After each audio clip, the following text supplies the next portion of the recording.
CPI Tirupati జిల్లా ద్వితీయ మహాసభలు ఆగస్టు 3, 4, 5 తేదీల్లో సుళ్లూరుపేట పట్టణంలో వైభవంగా జరగనున్నాయి. ఈ మేరకు సిపిఐ కార్యాలయంలో విలేకరుల సమావేశం నిర్వహించారు.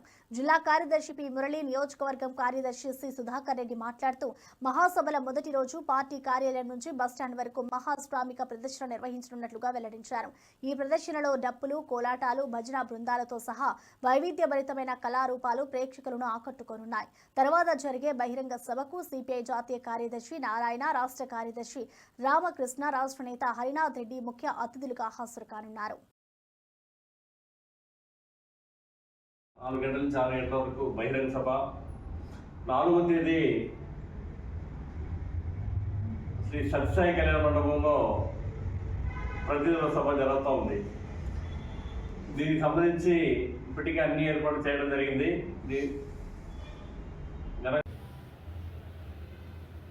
భారత కమ్యూనిస్ట్ పార్టీ సిపిఐ 2వ జిల్లా మహాసభలు సూలూరుపేటలో నిర్వహిస్తూ ఉన్నాం.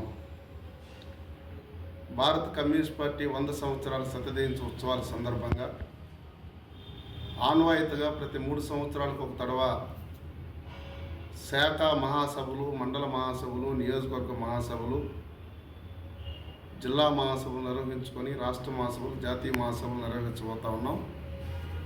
అందులో భాగంగా సూలూరుపేట ఈ నెల 3, 4, 5 3 రోజుల పాటు జిల్లా మహాసభలు సూలూరుపేటలో నిర్వహిస్తూ ఉన్నాం.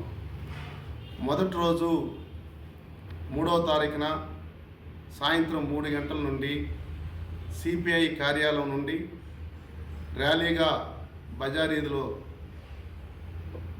బజారీదు నుండి ఆర్టీసీ బస్టాండ్ దగ్గర బహిరంగ సభ నిర్వహిస్తూ ఉన్నాం.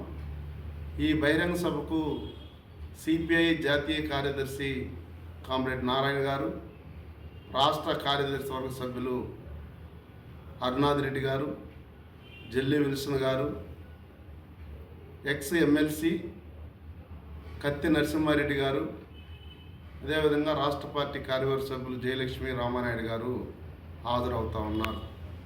రాష్ట్ర పార్టీ కార్యదర్శి రామకృష్ణ గారు, జెల్లి విల్సన్ గారు, హరినాథ్ రెడ్డి గారు, రామానాయుడు గారు, జయలక్ష్మి గారు 2వ రోజు కూడా ఇక్కడే ఉంటారు. ఈ 2 రోజులు జరిగేటువంటి మహాసభల్లో తిరుపతి జిల్లాలో ఉండేటువంటి సమస్యలపైన సుదీర్ఘంగా చర్చించి రాబోయేటువంటి 3 సంవత్సరాల కాలంలో పోరాటాలని రూపకల్పన చేయడానికి కార్యాచరణ నిర్వహిస్తూ ఉన్నాం.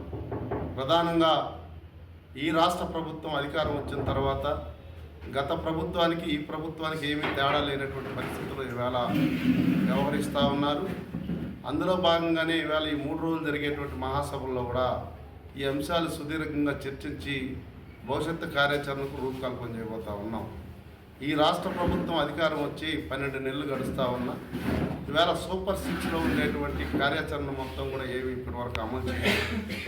మహిళలకు ప్రతి నెల 15 అమ్మఒడికి సంబంధించినటువంటి కొంతమంది మాత్రమే ఇచ్చారు, గ్యాస్కు కొంతమంది మాత్రమే ఇచ్చారు. సూపర్ 6లో చాలా పథకాల కోతలు కోస్తూ ఉన్నారు.